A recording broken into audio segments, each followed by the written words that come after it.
Si les cultes ne peuvent pas donner solution aux problèmes de l'humanité, l'Église doit fermer. Dis à ton voisin, bienvenue à la soirée de la prophétie.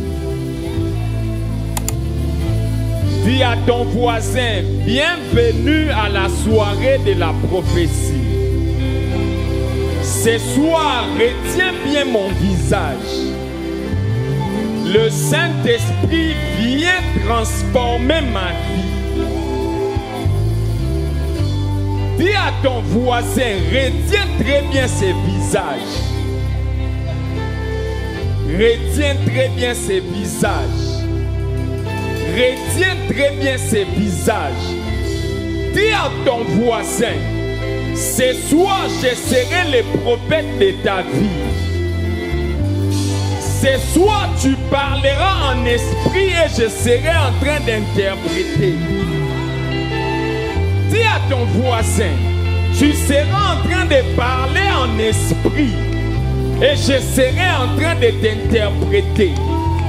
Je suis le prophète de ta vie. Dis à ton voisin, Dieu des esprits de prophètes, Dieu des esprits de prophètes, Dieu des esprits de prophètes, Dieu des esprits de prophètes.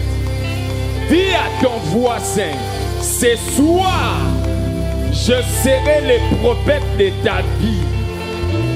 Ne me néglige pas comme tu me vois. J'ai une parole pour toi ce soir.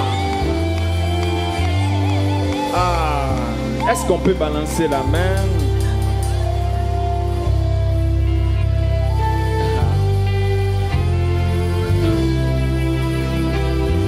Dieu des esprits de prophètes. Est-ce qu'on peut balancer la main? Waouh!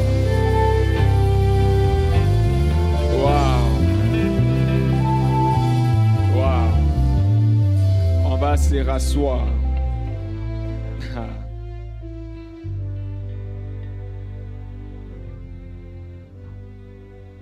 Ce soir, le Saint-Esprit nous fera beaucoup de bien.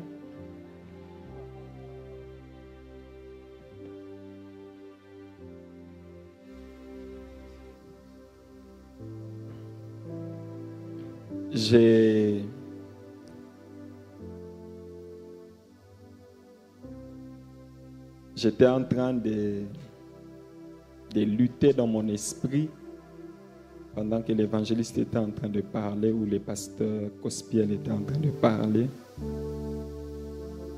Et on va parler presque de la même chose. Je voulais prier et le Seigneur m'a dit d'enseigner encore une fois, de faire un nettoyage des pensées afin de faciliter la manifestation de son esprit. On m'a dit, travaille jusqu'à ce que tu seras fatigué et puis tu remets le micro.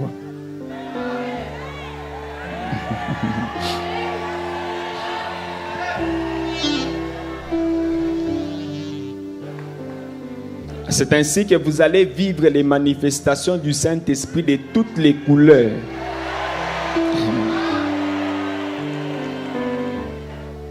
De toutes les couleurs. Mais seulement aujourd'hui, vous n'allez pas dormir. Aujourd'hui, vous devez voir comme ça.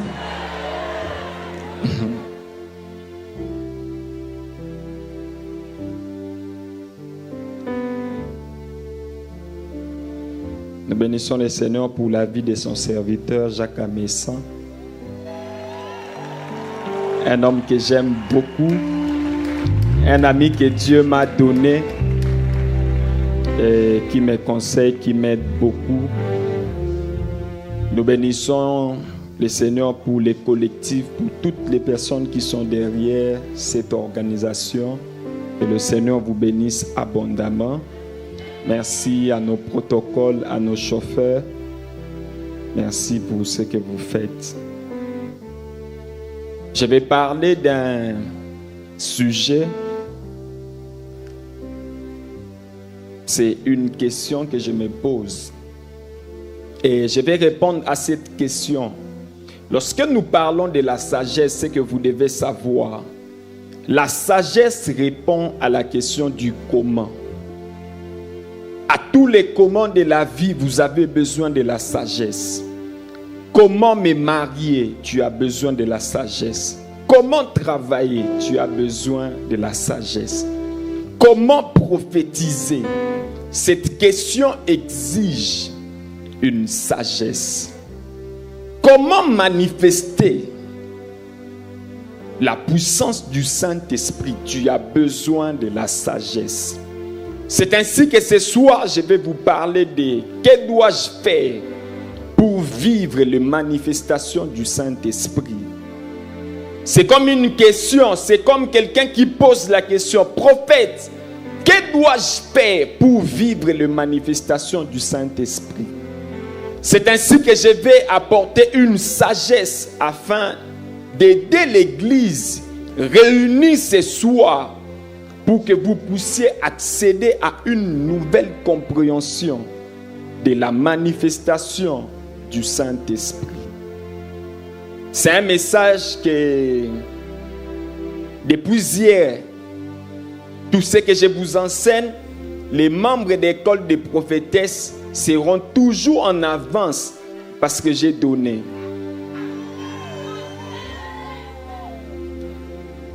Et ne ratez pas la session qui sera bientôt en ligne parce que le Seigneur nous fera beaucoup de bien. Si les cultes ne peuvent pas donner solution aux problèmes de l'humanité, l'Église doit fermer. Pour quitter la fréquence des problèmes vers la possibilité de solutions, il vous faut une compréhension, il faut un niveau de compréhension sur l'autorité spirituelle. Si vous voulez quitter vos problèmes vers la possibilité de solutions, vous avez besoin d'une autorité spirituelle. Toutes les manifestations du Saint-Esprit qui passent par un homme exigent un niveau de compréhension de l'autorité spirituelle. Tu veux guérir un malade, tu as besoin d'une autorité spirituelle. Tu veux prophétiser, il te faut une autorité spirituelle. Tu veux prier en langue, tu veux chasser les démons, il te faut une autorité spirituelle. J'ai aimé puisque l'évangéliste a parlé de ça. C'est ainsi que vous allez remarquer, le Seigneur Jésus, avant d'envoyer les disciples, dans Marc chapitre 6, le verset 7, il commence par leur donner pouvoir sur les esprits impurs. Il savait que ces personnes peuvent apporter solution en fonction de l'autorité spirituelle qu'ils seront en train de manifester. La grande question, c'est quoi l'autorité spirituelle? L'autorité spirituelle, pour faire simple, signifie avoir une autorisation. C'est avoir l'autorisation de faire à la place d'une autre personne. C'est le pouvoir qu'une autre personne te donne afin que tu agisses à sa place. L'autorité spirituelle, c'est une autorisation que vous recevez. Lorsque nous disons que nous avons l'autorité spirituelle, c'est que nous avons l'autorisation d'agir à la place de Dieu. C'est ainsi que l'autorité spirituelle par rapport aux esprits impurs, c'est une autorisation que nous recevons de la part de notre Seigneur Jésus devant les esprits impurs. C'est ainsi que l'Église ne pouvait pas commencer tant que le Seigneur Jésus ne s'était pas rassuré que les disciples reçoivent quelque chose. Ne quittez pas ces lieux jusqu'à ce que la puissance du Saint-Esprit viendra sur vous. Voici. Lorsque Dieu a créé l'homme, il a doté Adam d'une autorité. C'est cette autorité qui a permis à l'homme de nommer les animaux à la place de Dieu. Si Adam est arrivé à dire aux animaux, toi, ton nom c'est lion, chien, chat, c'est parce que cet homme avait reçu une autorisation. Il avait reçu une autorité afin de fixer les choses à la place de Dieu. Une personne qui reçoit l'autorité spirituelle sera en train de travailler selon que Dieu a souhaité. C'est ainsi que cet homme, tout ce qu'il disait correspondait à ce que Dieu voulait voir, parce qu'il avait reçu une autorisation venant de Dieu. Genèse chapitre 2, les versets 29 et les versets 30. On ne va pas lire.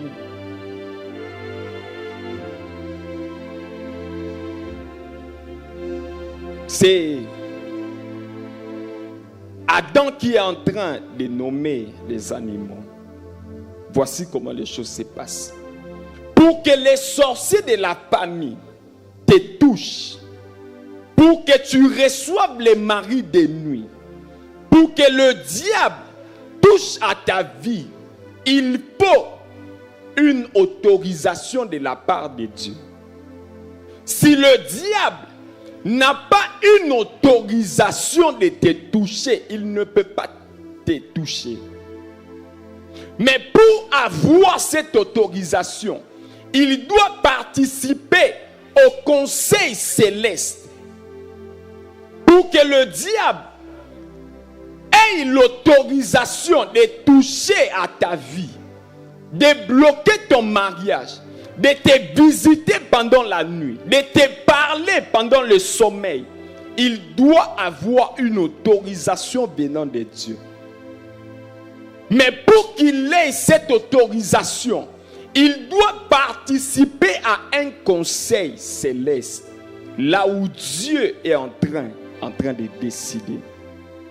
Après la chute du diable et les démons, le diable ne pouvait plus parler à Dieu. Ce qui fait que il ne pouvait plus condamner l'homme. Il ne pouvait pas bloquer les premiers hommes. Il ne pouvait pas envoyer une mauvaise pensée au premier homme, à l'homme et à la femme. Mais lorsque le diable a été déchu, le diable est resté avec une chose que nous appelons la ruse. Il utilise la ruse pour obtenir tout ce dont il a besoin. Alors le diable a compris. Un péché qui se présente devant toi, si tu arrives à vaincre ces péchés, tu deviens maître spirituel de ces péchés. Il y a plusieurs personnes qui n'arrivent pas à prier, qui n'arrivent pas à payer le prix la nuit, tout simplement parce que vous ne savez pas que les jours où vous allez tenir toute la nuit en train de prier, vous deviendrez maître spirituel dans ces domaines.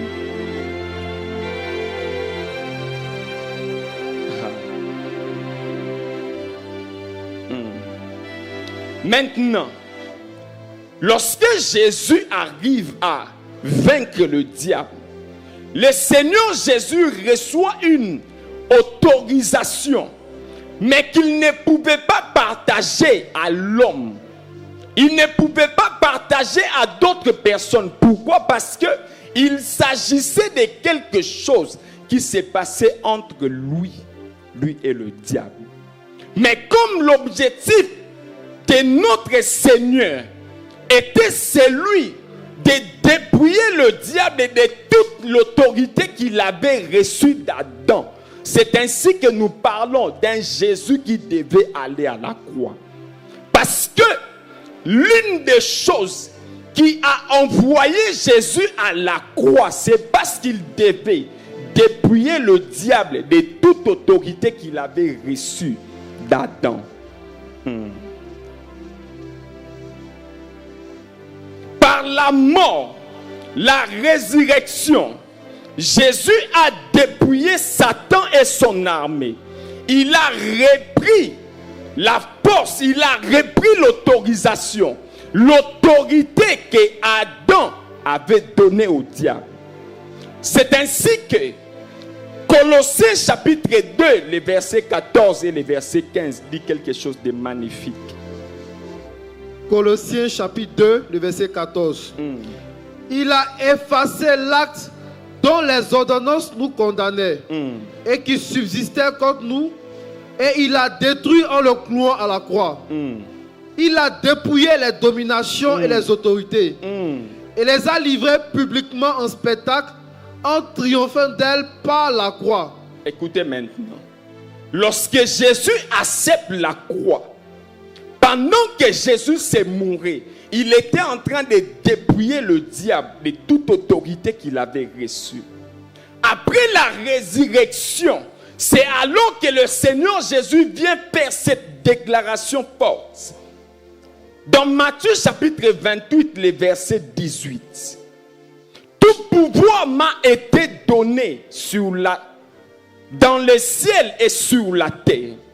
Tout simplement parce que après avoir vaincu le diable à la croix, Jésus reçoit tout le pouvoir.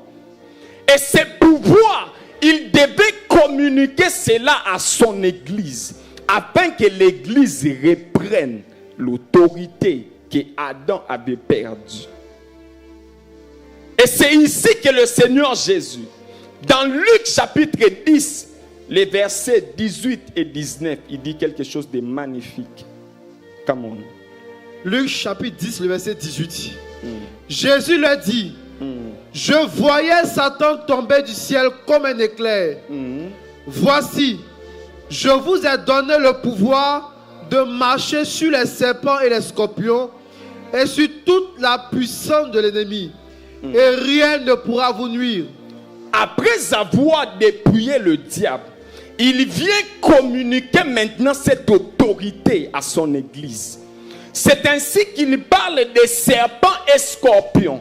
L'image que le diable prenait pour détruire le peuple de Dieu.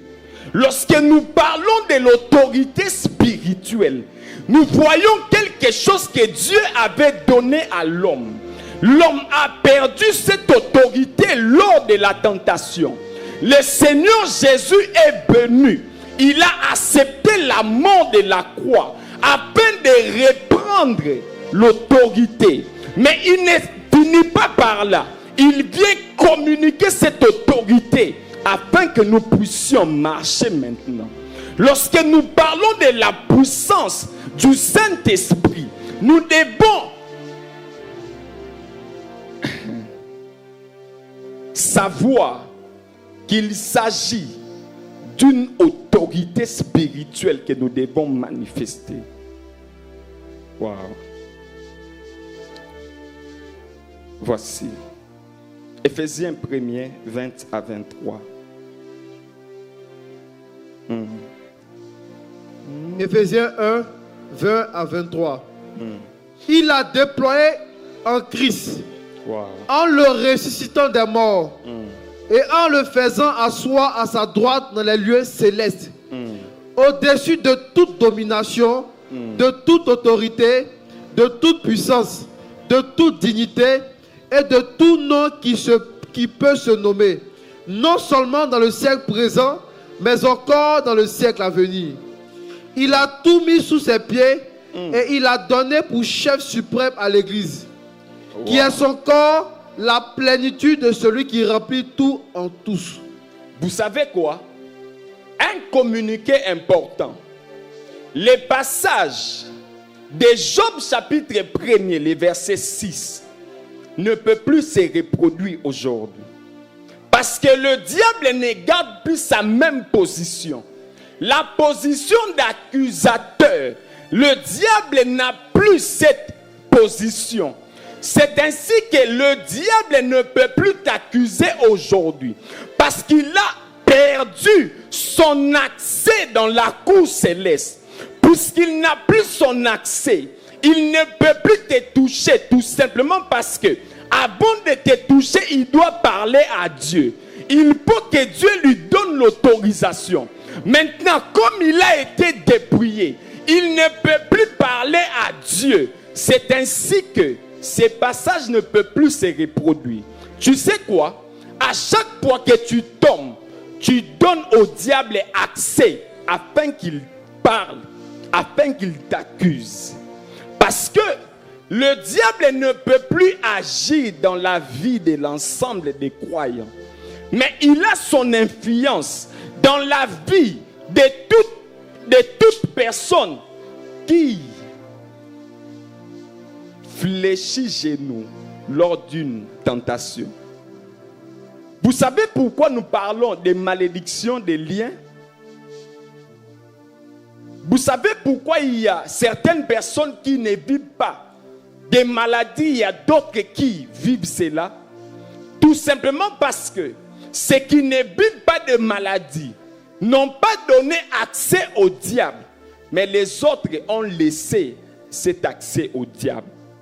Bien-aimés frères, chaque tentation qui arrive, c'est un moyen de remporter de nouvelles victoires afin que ton autorité s'affermisse. À chaque fois que tu vas te retrouver en train de vivre des moments compliqués, dis-toi que c'est une opportunité que Dieu te donne pour avoir une nouvelle autorité. J'ai aimé la prophétesse l'a dit. Le Seigneur marche avec nous par l'obéissance. À chaque fois que vous avez l'opportunité de pécher et que vous ne péchez pas, vous avez une autorité sur ces péchés. Voici maintenant. Pourquoi je vous dis que ces passages ne peuvent plus se reproduire? Parce que le Seigneur ne pouvait pas laisser les choses comme ça. Après avoir dépouillé le diable, il devait nous montrer dans les Écritures un passage qui nous prouve que le diable, celui qui nous accusait, n'est plus là-bas. Apocalypse 12. Come on. 10. Apocalypse 12, le verset 10. Et j'entendis dans le ciel une voix forte qui disait, maintenant le salut est arrivé, et la puissance et le règne de notre Dieu, et l'autorité de son Christ. Wow. Car il a été précipité, l'accusateur de nos frères, celui qui les accusait devant notre Dieu, jour et nuit. Il a été précipité. C'est lui qui a accusé Job. C'est lui qui s'est présenté devant Dieu pour séduire les faux prophètes. C'est lui qui accusait les sacrificateurs, a été précipité. Cet homme n'a plus son accès dans la cour céleste. Ce qui fait que tous les combats qui se présentent dans ta vie, c'est toi-même qui donnes l'accès au diable. C'est ainsi que tu es en train de vivre ces choses. Dans ma vie, dans ma maison, dans ma santé, j'ai supprimé les mots médicaments. Moi, je ne me souviens pas. Les jours où je suis allé à l'hôpital, je ne me souviens pas. Je ne me souviens pas.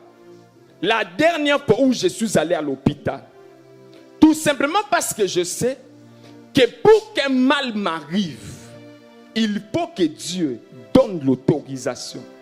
Mais celui qui pouvait m'accuser a déjà perdu sa place, ne peut plus avoir accès à Dieu. Mais si le diable a besoin d'avoir mon accès, je dois lui laisser la place. À chaque fois que tu fléchis devant le diable, devant une tentation, devant un péché, tu es en train de donner ton accès au diable. C'est ainsi que les difficultés arrivent toujours dans votre famille. Est-ce que j'aide quelqu'un? Voici.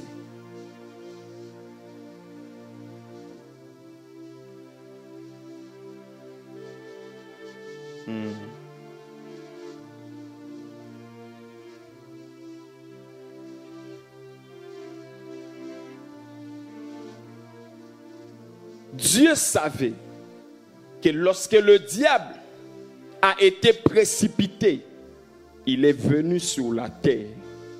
C'est ainsi qu'il vous donne maintenant le pouvoir de marcher sur les serpents et sur les scorpions. Il a prévu en avance. Il vous a donné une autorité sur le diable afin que vous ne puissiez plus marcher comme vous êtes en train de marcher. Alors, prophète, que dois-je faire pour vivre les manifestations du Saint-Esprit? Alors que j'ai compris que j'ai l'autorisation venant de Dieu, j'ai reçu une autorité de vivre les manifestations du Saint-Esprit. Le diable ne peut plus me résister. Il y a plusieurs passages de la Bible qui démontrent que Dieu nous a donné le pouvoir de chasser les démons. Mais prophète, pourquoi je ne vis pas cela? Pourquoi je ne prophétise pas alors que j'ai l'autorisation de parler à Dieu? Vous savez le passage qui dit que Dieu nous a amenés dans les lieux célestes. C'est tout simplement parce que lorsque le diable a perdu sa place, Dieu, au moyen de notre Seigneur Jésus, il nous a amenés là, afin que nous puissions communiquer avec notre Père. La grande question maintenant, pourquoi vous ne manifestez pas la puissance du Saint-Esprit?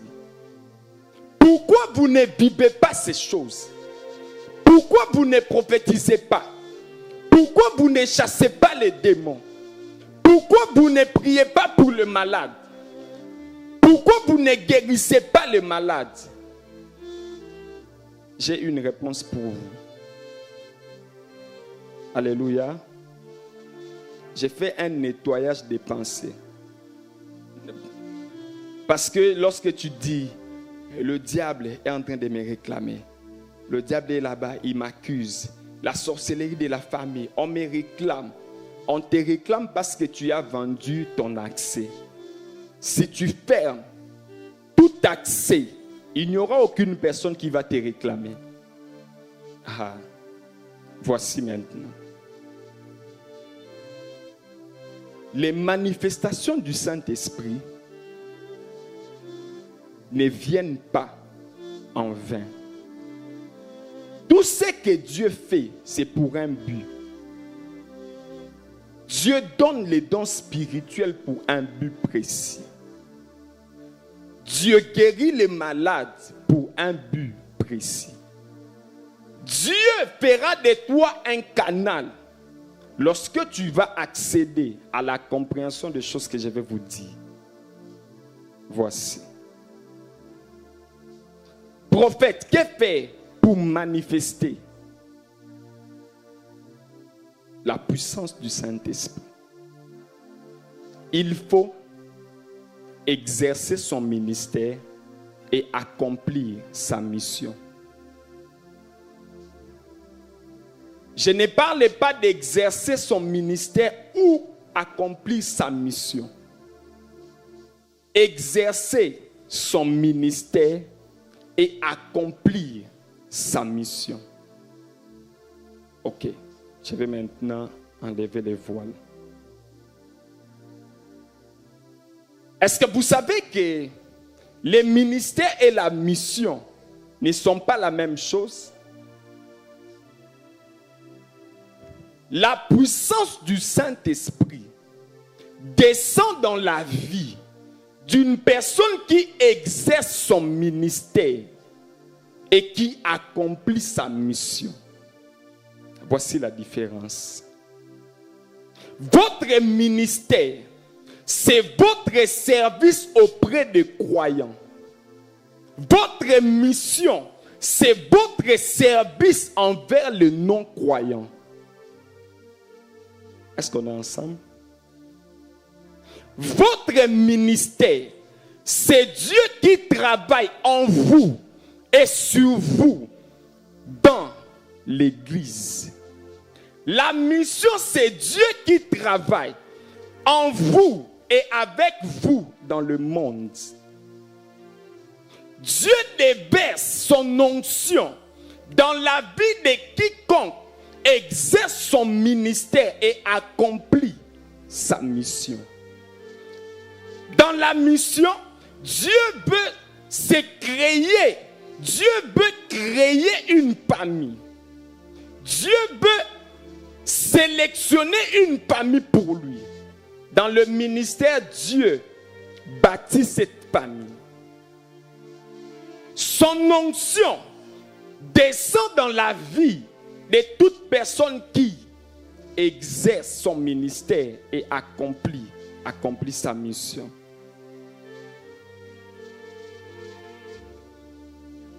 Le ministère, c'est Dieu qui passe par un homme pour servir un autre homme.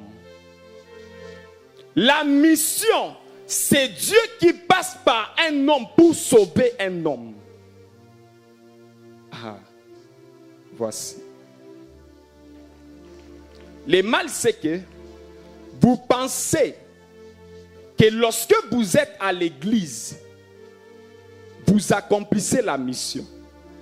À chaque fois que le mot mission a été cité dans la Bible, il y avait un ordre d'aller. La mission n'a jamais été attachée à l'église.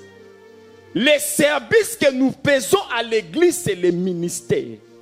Les services que nous faisons dans le monde, c'est la mission. Dieu te donnera son onction lorsque tu seras en train de servir dans le monde et dans l'église. Est-ce qu'on est ensemble? Est-ce qu'on est ensemble? Bientôt là, vous allez comprendre beaucoup de choses.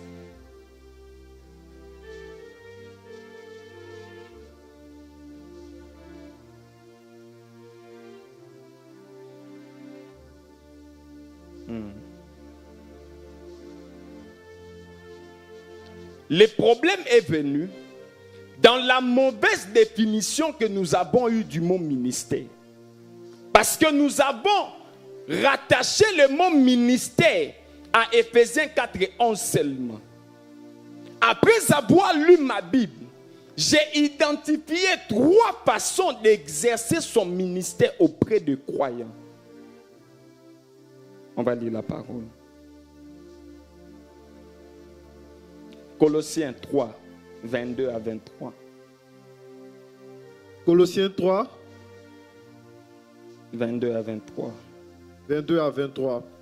Serviteurs, obéissez en toutes choses à vos maîtres selon la chair, non pas seulement sous leurs yeux, comme pour plaire aux hommes, mais avec simplicité de cœur, dans la crainte du Seigneur. Tout ce que vous faites, faites-le de bon cœur, comme pour le Seigneur et non pour des hommes. Ajoutez Matthieu chapitre 25, les versets 34 et 35. Jomo Adoulam. Ici, le Seigneur Jésus est en train de parler. Ces personnes qui sont venues parler à notre Seigneur Jésus. Jésus qui parle, il dit, j'étais nu, vous êtes venus avec les vêtements. Je n'avais pas à manger, vous avez donné la nourriture. Ces personnes sont venues poser la question au maître. Quand est-ce que nous avons fait cela? Le maître répond, à chaque fois que vous faites ces choses pour l'un de mes petits, c'est à moi que vous êtes en train de les faire. À chaque fois que vous serez en train de servir un homme physique sur la terre, c'est à Dieu que vous êtes en train d'exercer votre ministère. Dieu reconnaît les services comme un récipient qui doit recevoir la puissance de son esprit. Tu ne peux pas être utilisé par Dieu si tu n'es pas attaché à un service. Lisez l'histoire des hommes qui ont bougé le monde. Vous verrez que ces personnes étaient attachées à l'église. Parce que la puissance de Dieu descend dans la vie de quiconque exerce son ministère. Joël 2, 28. Je répandrai mon esprit, vos fils, vos jeunes gens et vos vieillards. La suite, sur mes serviteurs et servantes, je répandrai de mon esprit. Tout simplement parce que le Seigneur a compris. Dieu sait qu'il ne peut pas te donner son onction en vain. Il faut que tu sois au service. Le deuxième niveau, Éphésiens 4, 11, où Dieu lui-même s'est sélectionné une catégorie de personnes qu'il a oint, les pasteurs, évangélistes, prophètes, pasteurs, docteurs, et puis il dépose sa puissance, il dépose les ministères. Voici. Il y a plusieurs personnes qui disent, prophète, je ne connais pas ma mission. Il y a d'autres qui arrivent à dire, ma mission c'est prier pour les pasteurs. Ma mission c'est prier pour les pasteurs. À chaque fois que le Seigneur Jésus parlait de la mission, il envoyait dans le monde. Lisez l'histoire des hommes qui ont opéré dans le miracle. Ces personnes étaient en train d'accomplir leur mission. Voici. C'est quoi ma mission, prophète?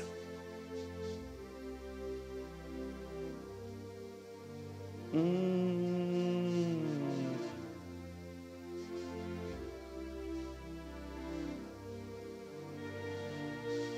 1 Jean 3, 8. 1 Jean 3, le verset 8. Celui qui pêche est du diable, car le diable pêche dès le commencement. Le Fils de Dieu apparu afin de détruire les œuvres du diable. » Voici. Nous sommes les corps du Christ. Notre mission, c'est la continuité de la mission de notre Seigneur Jésus.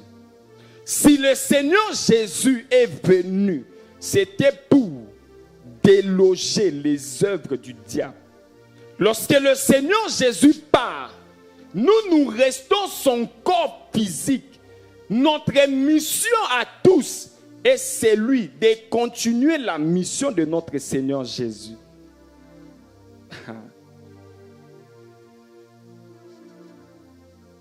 Voici. Après avoir lu ma Bible, j'ai identifié deux grandes manifestations du Saint-Esprit. La première manifestation du Saint-Esprit s'exerce dans le monde. Et la deuxième manifestation du Saint-Esprit s'exerce dans l'Église.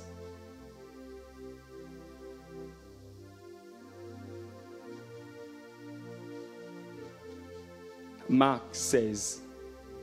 Lisez très bien ces passages, 15 à 18.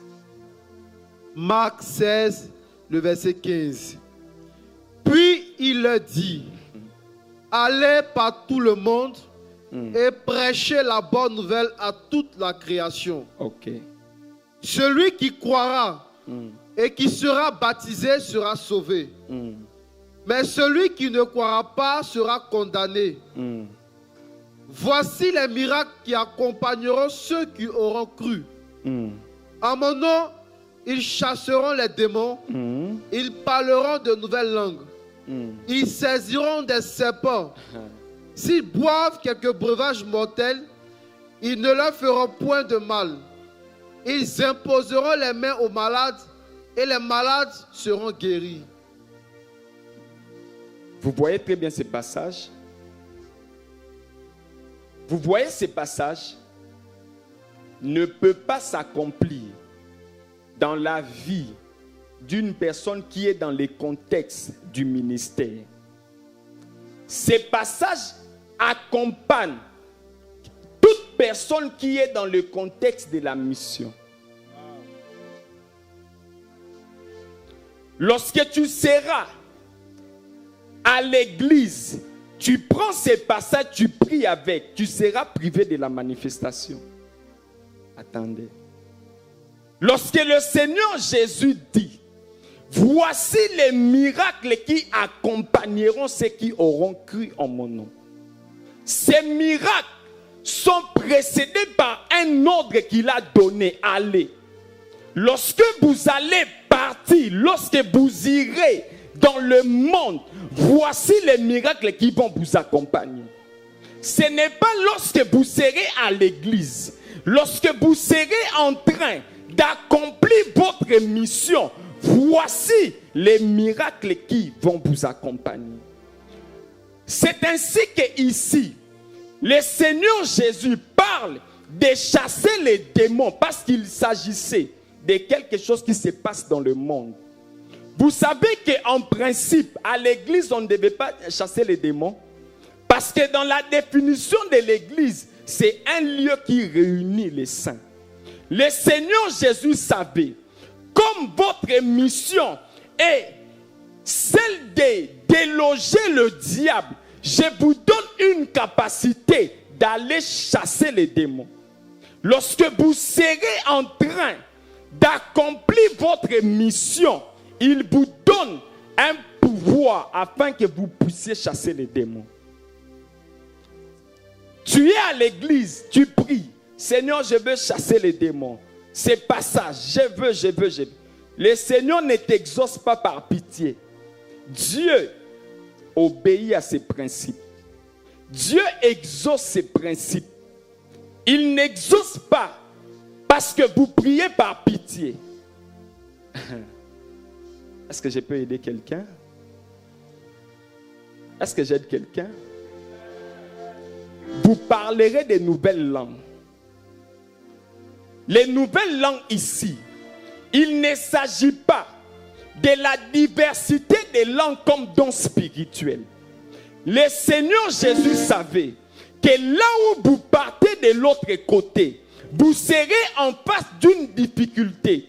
Parce que vous pouvez aller parler à quelqu'un qui ne maîtrise pas votre langue. Mais moi, j'ai prévu une langue nouvelle. C'est que tu peux te retrouver avec une personne qui parle anglais, alors que toi, tu parles français.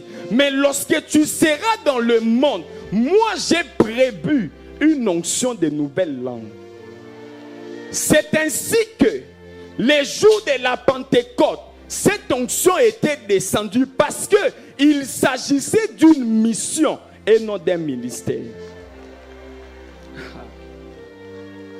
S'il vous arrive de prendre quelques breuvages mortels, cela ne vous fera aucun mal. Parce qu'il sait que lorsque vous serez de l'autre côté, il peut se faire qu'on vous propose la boisson ou la nourriture. Mais pour ne pas être un frein à l'avancement de l'évangile, vous pouvez prendre. Mais moi, j'ai prévu une méthode pour vous. Lorsqu'on va vous donner quelques breuvages mortels, cela ne vous fera aucun mal. Lorsque vous priez à l'église et que vous demandez à Dieu, Seigneur, l'antipoison, cette portion ne peut pas s'accomplir parce que cette portion accompagne celui qui est dans le contexte de son ministère, de sa mission. Bien-aimés frères, soyez dans le contexte de votre mission et ce passage va se manifester dans votre vie. L'onction du Saint-Esprit descend dans la vie de tout homme qui exerce son ministère et accomplit sa mission. Si vous n'accomplissez pas votre mission, si vous n'exercez pas votre ministère, vous serez loin de la manifestation du Saint-Esprit. Les ministères, votre service auprès des croyants, toute homme qui refuse de servir auprès des croyants dit, Seigneur, j'ai refusé l'onction. Si tu ne sers pas auprès des croyants, tu ne peux pas manifester la puissance du Saint-Esprit à un certain niveau. Et si tu restes seulement dans le contexte du ministère, il y a un type d'onction qui sera loin de toi. Le Seigneur a établi un service auprès des croyants et un autre service envers le non-croyant. Est-ce que j'ai dit quelqu'un? Philippe monte avec moi. Les deux grandes manifestations du Saint-Esprit, l'une se présente dans l'Église pour les bénéfices des croyants et l'autre se présente dans le monde pour sauver les non-croyants. Marc 16 ne peut pas t'accompagner lorsque tu es à l'église. Deuxième grande manifestation du Saint-Esprit, les dons spirituels.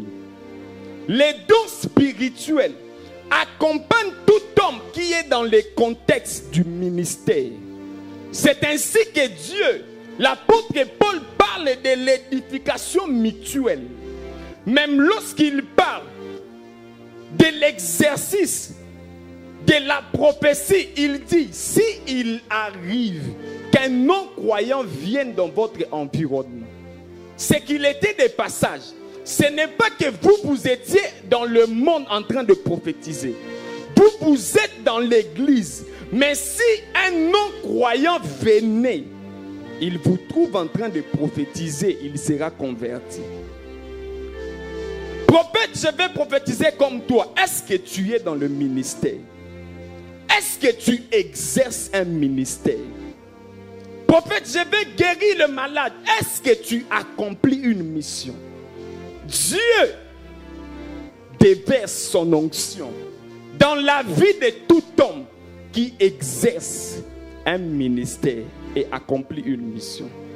Le Seigneur Jésus ne pouvait pas faire l'exception. Il sait que pour qu'un principe s'établisse, lui-même, il doit vivre la chose. Avant de commencer son ministère, Jésus entre dans les temples. Luc chapitre 4, les versets 16, 17, 18. Dans les temples, l'Esprit du Seigneur est sur moi, car il m'a oint. Il a reçu cette onction parce qu'il était dans les temples. Il était en train de servir dans les temples. Et l'Esprit du Seigneur est venu sur lui. Mais comme il devait également recevoir, il devait également accomplir une mission. Actes chapitre 10, le verset 38. Vous savez comment Dieu a oint du Saint-Esprit et de force Jésus. Qui faisait quoi? Qui allait. Il était dans le monde. Jésus a reçu le Saint-Esprit. Il était dans l'église et il était également dans le monde. Il exerçait son ministère et il accomplissait sa mission. Tu ne peux pas vivre l'exception. Tu ne peux pas vivre l'exception. Vous verrez qu'il y a quelqu'un comme moi. Dans mon église, je suis serviteur. Je sers à l'église. Il m'arrive de sortir pour aller évangéliser. Parce que je sais que si je veux manifester la puissance du Saint-Esprit, je dois servir auprès des croyants et servir envers le non-croyant. La vie de l'apôtre Paul m'a beaucoup touché. Jésus. Est-ce que j'aide quelqu'un?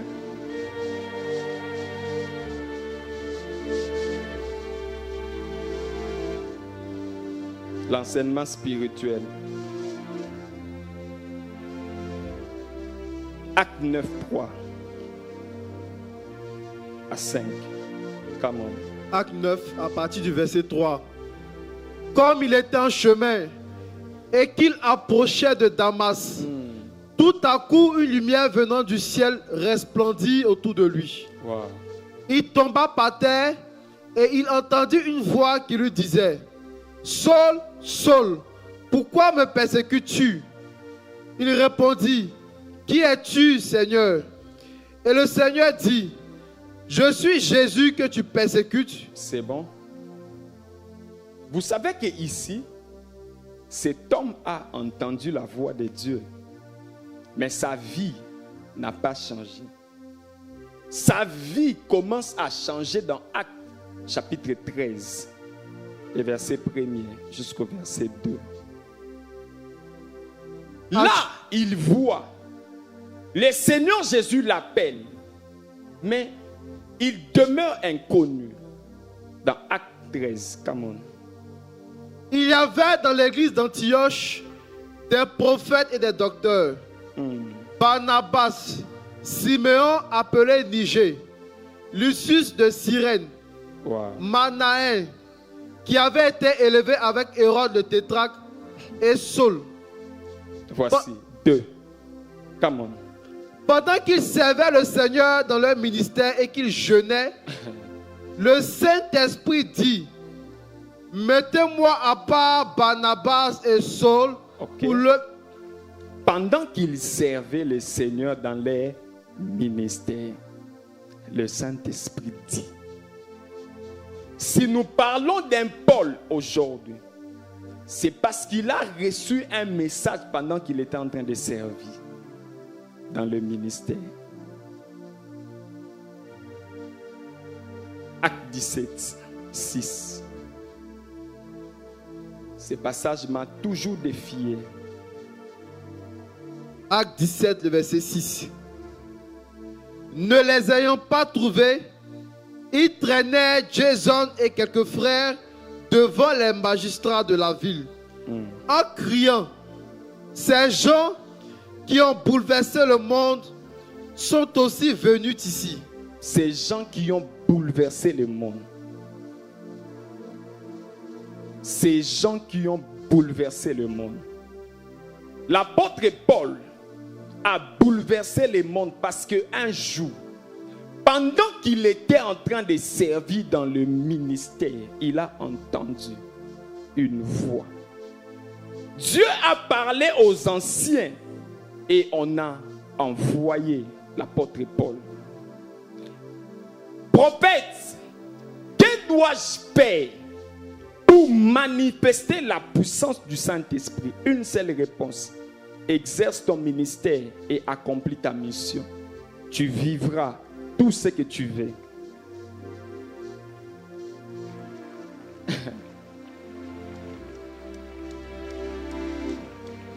Ah.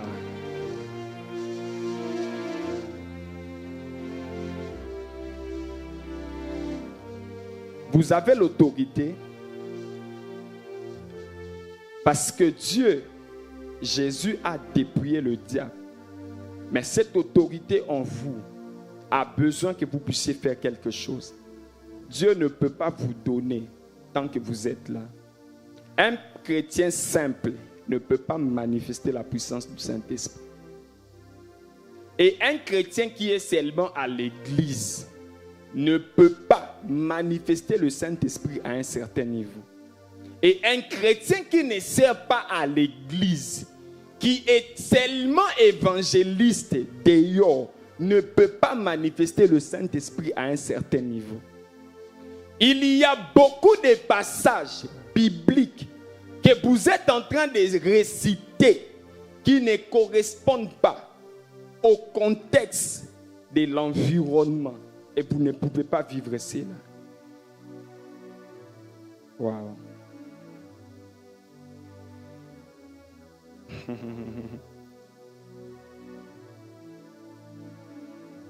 Wow.